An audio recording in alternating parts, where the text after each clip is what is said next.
So in the last 10 years, if I had to guess, the number one challenge most leaders face internally is, without a doubt, in my mind, belief. Like, I'm not going to say confidence, because I think real confidence and conviction come from self-belief. Like, I know some leaders, I know myself, we feel more confident after we get results, right? The team performs or we get praise. And yet that type of confidence, the type of confidence that comes from external sources, it's flaky, right? It doesn't hold up in adversity, for sure. I think leaders struggle to find belief that comes from inside of us, from knowing who we are, who we're not, what we stand for, our mission, our vision, our values. When we know who we are, then we can be a lot more confident in our leadership to be able to handle the complexity and uncertainty of leadership. And we can be more convicted about what is most important to us, what we aren't willing to sacrifice, and what we're willing to sacrifice, right? What we're willing to negotiate and what we're not willing to negotiate. In the next 2 episodes of the podcast, we're going to be talking with a former guest of the pod, Shane Sowden. I have known Shane from back near the start of TOC. He was one of my first clients. Shane's the head men's basketball coach at Briarcrest College in Canada, and he's been on an incredible journey. In part 1, we're going to talk about how he has built a strong sense of self that is not reliant on external validation or results. And in the second part, we're going to talk about the journey with his team, the historic run they went on with the season, and what he has done to build the culture there at Briarcrest. Welcome to the Coaching Culture Podcast. My name is JP Nerman, and I'm joined by my co-host, Nate Sanderson, today. The mission of this podcast is to help leaders grow as leaders and to build a better team culture. If you want to get the notes to this and every episode of the podcast, be sure to subscribe at tocculture.com to the weekly Team Culture Toolbox, as well as you can learn more about TOC Coach, our online community and training platform for coaches. It's where you can get courses, community, and coaching at a very, very affordable price. So be sure to check that out at tocculture.com as well. Now, let's get right into our conversation with Shane. Shane, welcome back to the podcast. We were just talking off air. You were on the Coaching Culture Podcast back long time ago, back in episode 85, which we'll link into the details of this episode so that our listeners can get a little bit more background on kind of your journey into transformational leadership. But it's been quite the journey for you these last few years, as you've been the college basketball coach at Briarcrest, and your team just came off an amazing season. I think probably the best in school history when it comes to basketball last year. And I just thought we'd start from this place, which is just when you look back on this amazing season you guys just went through, what was the most significant thing about that for you? You know, after lots of reflection, probably the most significant thing is just looking back, and when you have the kind of season we had, there's so many stories along the line especially over the last couple of years with the group that we had. And it's not so much the end result that, like, of course you get excited about that, like it like storybook ending, but you look back over there's all this, you could look back at so many different individual stories of guys, of self-sacrifice, of doing hard things, of coming together, just so many pivotal moments over the last 2 seasons, conversations in my office, guys butting heads in practice, guys buying into their roles. But what it came down to is just so many stories of guys putting themselves second and putting the team first, which just set the foundation and gave us the opportunity to do what we did last year. So that's really the best part, is looking back.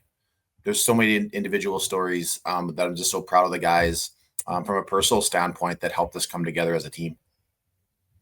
Yeah, I kind of think about your experience, right? Kind of reaching the top, right? Reaching the top of the mountain of, kind of when it comes to achievement as far as your school and in your league are concerned. There's kind of like 2 different experiences I see a lot of leaders or athletes have, which is they reach the top. It's Tom Brady after 3 Super Bowls and he's like on 60 Minutes, like, is this all there is? It's, Matt Damon winning that first Oscar at 27. He's like, wow, like this is it. Like, this is all there is, right? Or just usually like this emptiness, loneliness that people experience at the top of the mountain.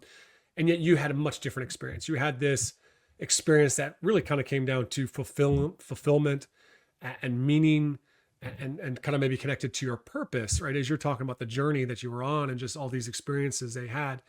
When you think about your mission as a coach, how does your mission, your purpose seem to really align with that journey that you had last year and kind of the, in the college game? It's a few years that really build up to be able to have a season like you did last year. Early on, I think there was a pivotal moment 2.5 years ago where we were going through a really rough season. Nothing like what we had last year. And later on in the year, through a variety of circumstances, remember having a meeting with my players about four games left in the season and just told them, like, okay, we're at where we're at. We're not making playoffs. And I hadn't been myself as far as like who I was as a coach. And I just basically said, here's who I am.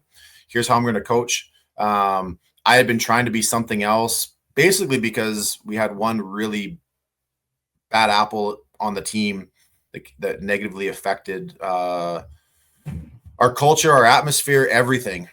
Just having fun, and just kind of got tired and said, I got to be who I am. And I remember telling the team, this is who I'm going to be. And you could just see the group almost just be relieved. They were just like, oh, thank you. Like, this is what we wanted. One player maybe didn't want it that way.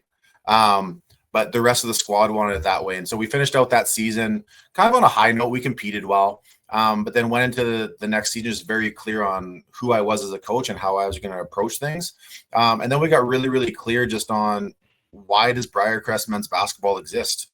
So JP, you hooked me up with a call with Greg Tonigal from Indiana Wesleyan University a couple of years ago.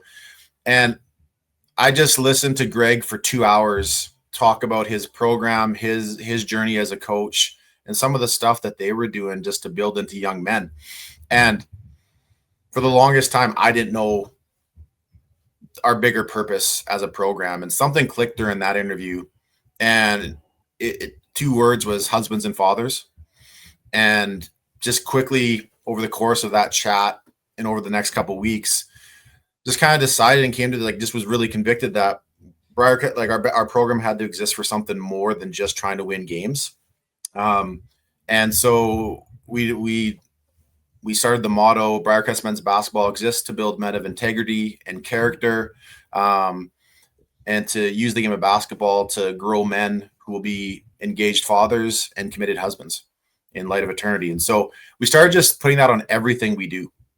And so the big thing was, guys, we're going to try and win basketball games. We want to compete, but who you're becoming as a man is the big thing. So we're going to talk about that a lot in our chapels, in our team times, in practice, all over the place. Like, we care about who you're becoming more. And if we focus on that and that translates onto the court, we think we're going to have some success. We didn't know if it would, but we had to have a bigger purpose than simply winning basketball games. And thankfully we had a group that after a little while bought into that.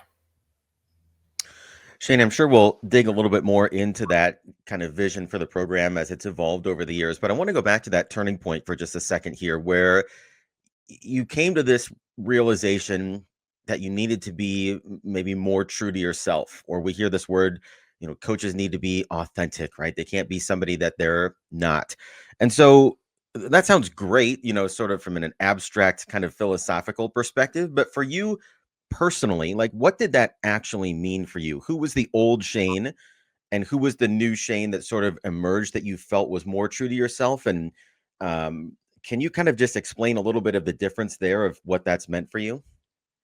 Well, I think we're, in some ways we're always evolving. Like, we're always improving. We're always getting better. We're always learning more about ourselves. So I as a coach, especially as a man, as a husband, all those sorts of things, you're always growing, learning, and just getting better, and you're never going to arrive.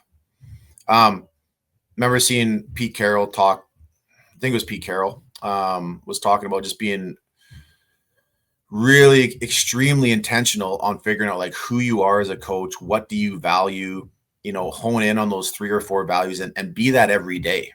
Because then you're just going to bring your best every day, and it's like playing to your strengths. And I saw that a couple of years ago and just realized, like, yeah, I think I was on the right path of caring for my players and being a transformational coach. But when it came to like, how do I run practices? How am I on the sidelines? How do I talk and communicate with my players? I had this tension of, this is who I am, but I had certain players voicing that they wanted something different. They wanted me to be harder on them. They wanted me to yell at them. They wanted me to like punish them in all these extreme ways. Just because we weren't getting results on the scoreboard that year. So to them, their experience in other programs, they had won by being part of these transactional environments where they, quite honestly, they were treated poorly. And they wanted that because we weren't winning per se. And I wasn't comfortable with that. So I tried in some ways being harder and louder and way more energetic and all this kind of stuff, but it wasn't really me. And so it just got, quite honestly, just got to the point I was exhausted after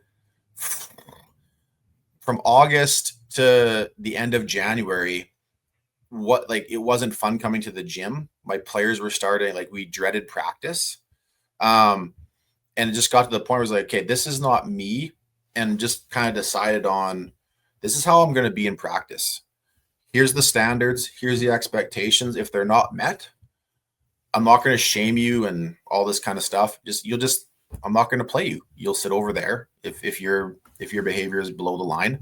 And we'll go from there. We will talk. We will work through this, but I'm not going to be that coach that's crazy on the sidelines yelling. Like, if you can't find it within you, then we're not going to push that. So let me just jump in real quick there, Shane, on that. I'm really curious actually to drill down more on that. Like, you have this like, hey, this is who I am. This is who I'm not. You know that. A lot of coaches actually don't know that. Like, a lot of us would say, I remember asking a coach recently, and it's like, well, he said, to me, something to the fact of, well, they're asking me to change, but that's not who I am. And I said, okay, well, who are you? And he's just like, well, that's a deep question. I'm like, well, okay, well, who are you though? Like, how can you say I'm not going to change? Like, you know who you were and you knew who you weren't. You experienced this tension of people wanting you to be something different. But what's that process for you? If you look back on your coaching journey, where you arrive this place of awareness of like, no, this is who I am. For me to make that full switch and to just be comfortable in my own skin, in some ways I had to be in a rock bottom situation. I wasn't at rock bottom 2.5 years ago. Like, I wasn't contemplating quitting. I didn't think I was a bad coach. I think I actually did a very good job coaching that year. Our record just didn't reflect it. But what it came down to was, whose opinion matters most? Who has God created me to be? When am I my best self? And how I communicate, how I show up every day, how I prepare. And then just to be extremely honest with my players and say, hey guys, I'm not going to be everything to everyone. That's impossible. But here's who I am. This is how I'm going to make decisions. This is how I'm going to communicate with you guys. This is how I'm going to approach everything in our program. And my door is always open. I care about you guys way beyond basketball. And just ask for them, give me the benefit of the doubt. Like, trust the fact that we all want the same thing and we're going to get there somehow. And the beautiful thing is we are a team and we're going to get there.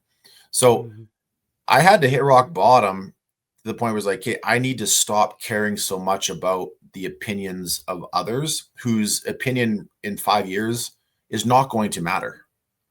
It's just not. And so what you're saying there was like, you almost went through a low, you said earlier, it wasn't necessarily fully rock bottom, but you had a bottom, you had a low point. And that low point, it encouraged you to do some reflection and bring some awareness and kind of get real with yourself. I'd say like, it's comfortable in your skin is what I'm hearing, but I'm also hearing as like to fully coach in alignment with your values. Yeah. Right. And two of those things, right. And am I coaching within my purpose, my mission, who I want to be, my identity, my values, as well as comfortable with your skin. So when you hit that, you move forward. then what's the hardest part about that moving forward for you to stay true to yourself?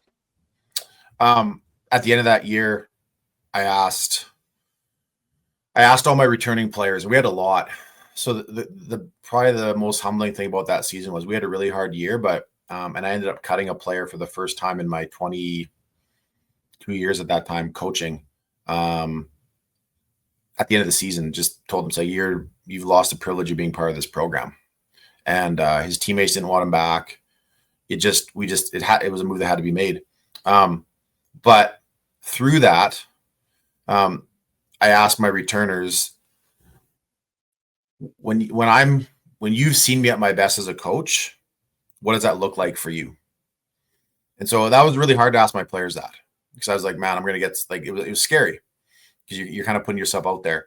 And the number one attribute that came through was, coach, we just love it when you show up and you're confident. And they didn't give me other specifics than that. They were just like, we love when you show up with confidence and just who you are. And, I showed that to my wife, and she's like, yeah, I love that when you show up at home that way too.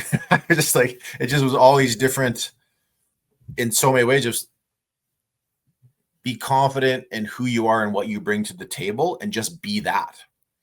And it almost kind of freed up. Again, it was scary, but then just made a commitment through that summer. It's like, all right, as I prep for training camp in August, just to show up and just be confident in that. And that's not meaning I know everything. Even when you give up control, you're confident in that. You're confident in your players. You're okay with questions being asked. It's not an attack on me as a coach or whatever. And so something switched there where it was just like, okay, I'm just going to show up every day with a plan. The plan is always going to be able to move a little bit. Like it's not just going to be, this is what we're doing, no questions asked, but I'm going to show up with confidence every day, one-on-one, as a team, whatever. And that's still something I battle. Like, that's not something that all of a sudden you just are just good at. Like, it's doing the deep work almost on a daily basis, showing up there. So that was a big thing of just asking my players, when do you love the most being coached by me? Coach, when you're confident. And I don't know why I didn't know that. It seems simple, but it really helped. You'd mentioned before, and I think this is right along the same lines, that you had to decide whose opinion mattered. What is that process, or was that process like? And is that related to kind of the daily work that you are doing personally that you mentioned there? Yeah, that year, I've always been a coach that, like, if there's issues on the team, we're going to figure it out. And that season, for the first time ever, me meeting one-on-one with a player continuously didn't work. It almost got worse. This player there was no budging. Like, I just could not get through and connect with this guy on a level to be like, hey, we want the same thing. Let's just help each other get there. I feel like I've been really good with getting guys to buy. I had a coach 2 weeks ago, we were in preseason, said, hey, Shane, like, one of the things I've most respected about you is that you're able to get guys to buy into roles and play that role to the best of their ability. And that's one of the big reasons you guys have been successful. I couldn't do that with this guy. So that one season, for whatever reason, I cared more about that one toxic player's opinion more than anybody else's. I woke up worrying about, okay, how his opinion of me, or how I'm going to show up in practice, or if I don't show up a certain way, is he going to blow up, or am I going to have to discipline him again, or is he going to treat his teammates poorly? And it just got to the point where it's like, yeah, I need to just hold the standard with this guy even more. But then I had stopped kind of not listening. It wasn't that I wasn't listening, but I couldn't hear the opinions of the players that really loved playing for me, that came here for a reason.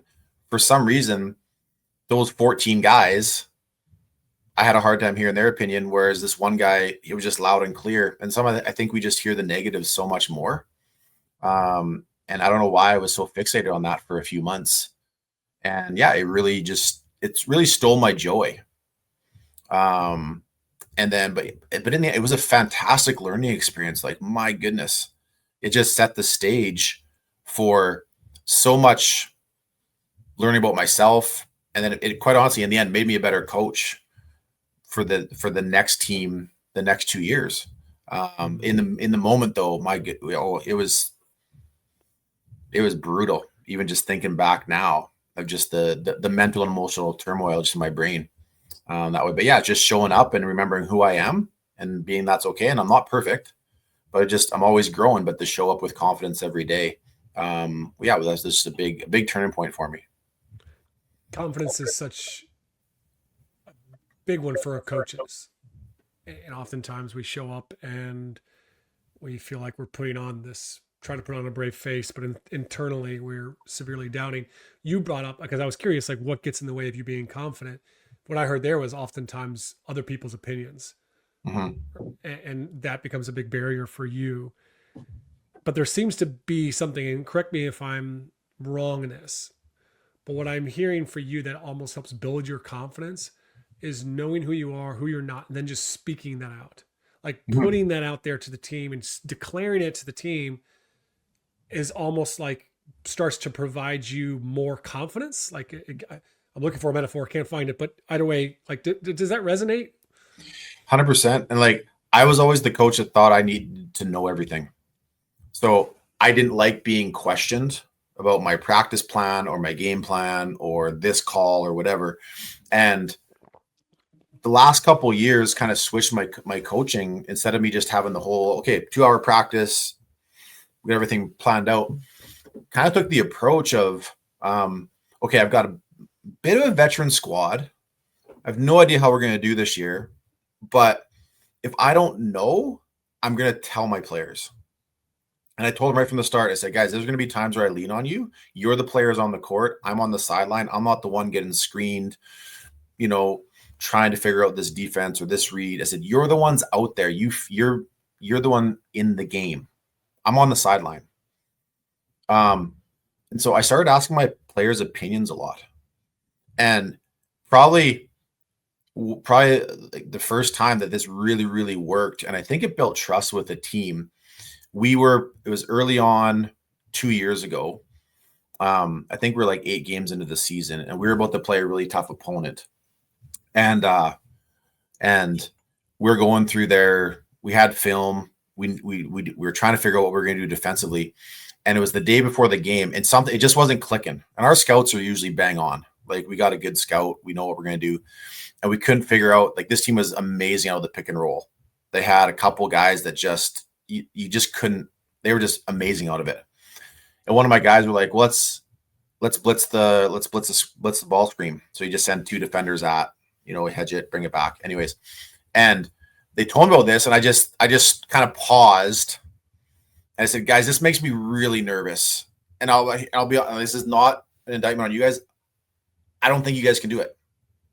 I said, I'm not trying to sound like this is tomorrow and we don't have time to rep this. They're like, no, we can do it, coach. And I was like, well, show me right now. We got 10 minutes left in practice. Let's just rep it and let me just see. Because I'm like, what about the backside? We got to have one guy taking 2. We got to tag here. It's like, we do this within 10 minutes? We're like, yes, we got it. I was like, okay, try it. We kind of did it okay. I wasn't convinced. But the next day I was like, we have nothing to lose. We went out, we did it like within the first minute, and it worked like a charm. And the players were loving it. And I kind of just learned in that moment, is like, man, I don't need to have everything figured out. Like, give the players a little bit more control and trust them. And that just kind of set the foundation for the next 2 seasons. Like, it was a team decision on almost everything we did, of me just giving up some of that control. But that being part of who I am, because I like working with a team. I'm not a dictator. And then that gave my players just a lot more autonomy and buy-in, and to be like, hey, your opinion matters. Like, if you have an opinion on what we want to do, we're really going to consider it. Or at least try it in practice to see how it goes. And we kind of created that environment for the last 2 seasons where we would just try a lot of stuff. Some of it worked, some of it didn't, some of it was my idea, some of it was our players, and it just built this trust among the group. And so even just being comfortable with that, I'd never done that before. But I've just found so much more joy through that collaborative process with my players than me just having to dictate everything. I love so much of what you're sharing there, because I think it is something coaches really struggle with, is being able to, how am I confident at the same time humble that I don't actually know it all, right? Like, and that's almost seems like a polarity. I've either got to be like, hey, this is what I believe, this is what I know, this is what we're going to do, or I got to say, hey, I'm going to delegate it to somebody else. And you're almost able to, manage this and navigate this polarity in a really beautiful way. It kind of reminds me of that framework of like, you've probably seen the diagram of like what I know, what I don't know, what I don't know, I don't know. I'm actually seeing a new framework, which is like for Shane, you've got, this is what I believe, right? My identity, my core values, our mission as a program, like who I am as a coach and who we are as a program, like that's core. And they can't penetrate that. The players can't touch the core. But outside of that, there's what I think I know. And I say, I think I know, because like you said there, it's like, well, I don't know, guys, right? Like you feel good about this, but you're open to being challenged and you're comfortable in that space because you still have your core. You have that identity. And then outside of that, there's probably like what you know you don't know. And you delegate a lot of that. And I know you've done that a lot with some of your assistant coaches better and better over the years. But I don't know if that framework makes sense for you, but it's just kind of what I'm hearing you say back to me. And it makes a lot of sense for me, at least. Well, it gives so much clarity to your players. So I think so many times for a lot of years, my players, because they weren't clear on who is coach, like how's he going to operate, like what's above the line, what's below the line, whatever it is. But when I'm crystal clear on who I am as a coach, that eliminates a lot of confusion, I think, from their standpoint. And then when I say, like, I have a couple new players that transferred from way bigger schools, bigger programs this year. And after our 2 games last week and our first 2 preseason games, after the game, I was just asking, I was sitting with them at a table, we just had it was a fun 1-by-5. So the guys felt good. And I was just sitting with them like, hey, how's your bodies feel? And they're like, no, we're good. And I was like, are you really good? Like you took a couple knocks, like, how's your back feeling? How's your knees? And they were like, coach, we're not really used to telling the coach if we're hurting at all. I was like, why? He's like, because that meant we got benched. And I was like, okay, we need to back up here. And it was a light bulb moment for me, just to say. So I talked to one later that day, and then a couple of days later when we got back on campus, I was like, hey, like, guys, this is a different environment. I want to know how you're feeling because I need to know where you're at. Like, you're my guys. I'm trying to develop trust with you. And if you're honest with me about how your body's feeling, that's going to help me prepare for practice. But I want you good for the weekend. I know you're not going to be slacking. I know you're not making excuses, but like, you're not going to get punished because you played really hard on the weekend. And I want you to be at your best next weekend. So anyways, it's, that kind of stuff. And guys aren't used to that. We've got we turned over half our roster this year due to graduation.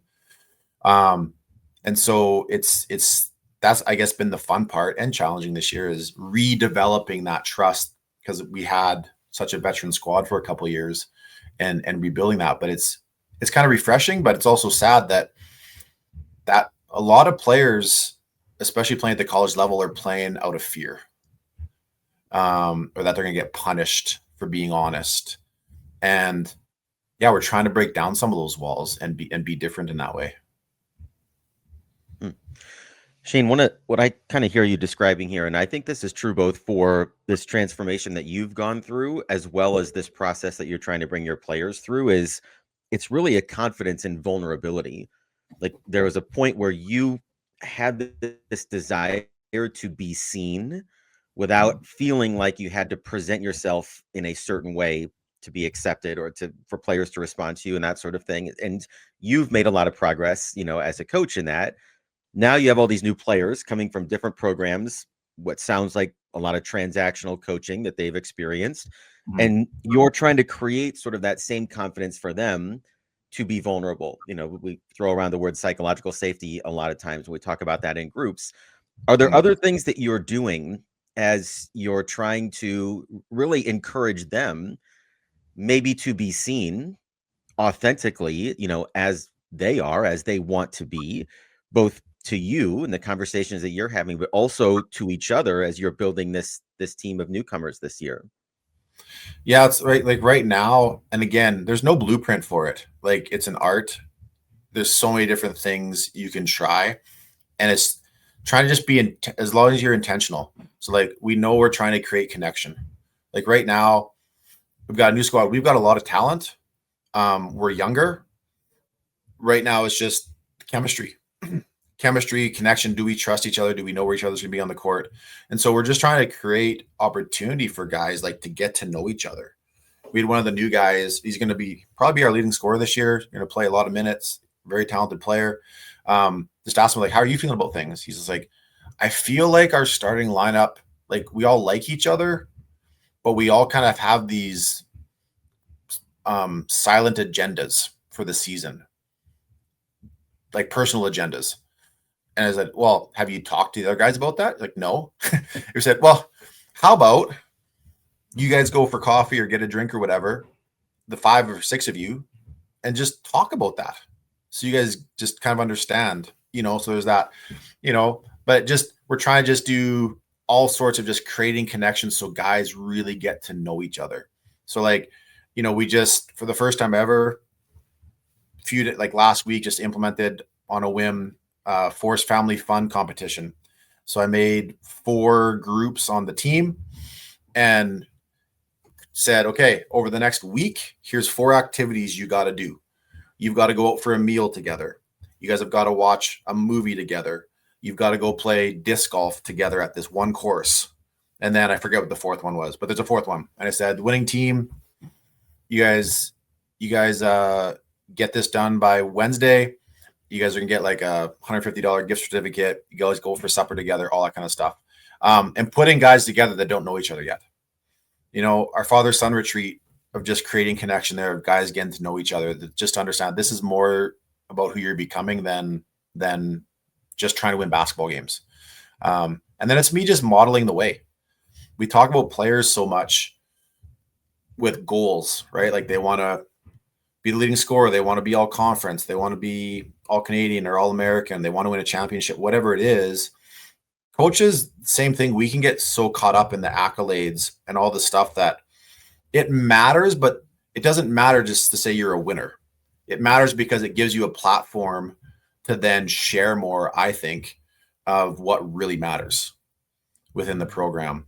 And so I've got to model it when things are frustrating for me. I need to model what's really important and show up and keep caring for these guys, take care of myself, so that they have that example through all of that. So it's just, there's so many different things we could talk about, but yeah, it's just trying to be intentional about creating that environment and modeling the way. Unpack that a little bit more for us. And then I want to talk more about the things you do to build team culture, because there's some amazing things that you guys do. You said modeling, right? So I mean, this comes down to is you got to lead yourself. You got to lead yourself in the season when things are really busy, and you're traveling, you're sleep deprived and all that. What are the key ways upon which you lead yourself throughout the season? Not in the off season. Everyone can be great in the off season, but in the season, how do you lead yourself well? I don't know if this is the same for most people or leaders in general or coaches. I find a lot of the coaches that I know and are close to, and then I know this of myself, when things are going good, it's really easy to stay locked in on like your personal habits, disciplines, all that kind of stuff.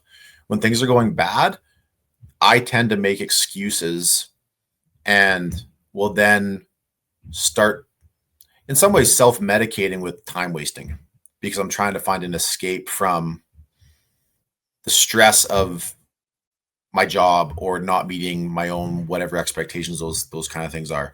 So for me, it's really important. Like one, exercise, like just to move for my brain, every day for at least 20, 30 minutes. If not, like I go to hire a trainer 3 times a week for an hour. Like I have to do that. That sort of thing. For me, waking up, personal disciplines of just reading, read scripture, pray, just get my mind right. And then making sure just that I have something for me that's really got important in the last couple of years. And especially lately, since my oldest son went away for university, I think I'm enjoying time with my family more than I ever have. Of like playing a board game, just sitting down and forgetting about basketball or work, or going for a walk or going outside and play. There's just being together. I just like being with my kids and my wife more because I need it.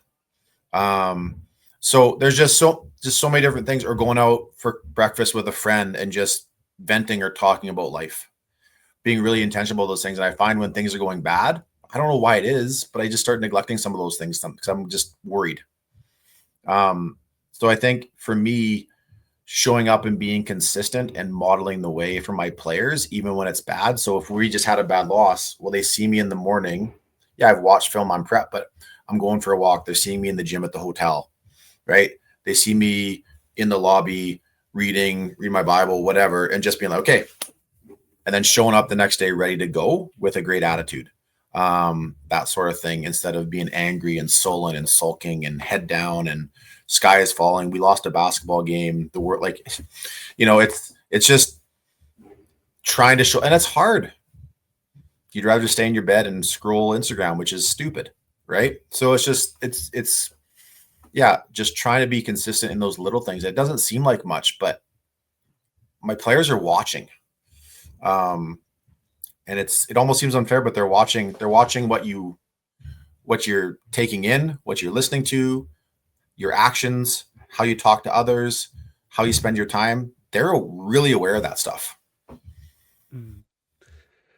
I have no doubt that if you just continue to lead yourself well, like you are, that you'd still have a really good program.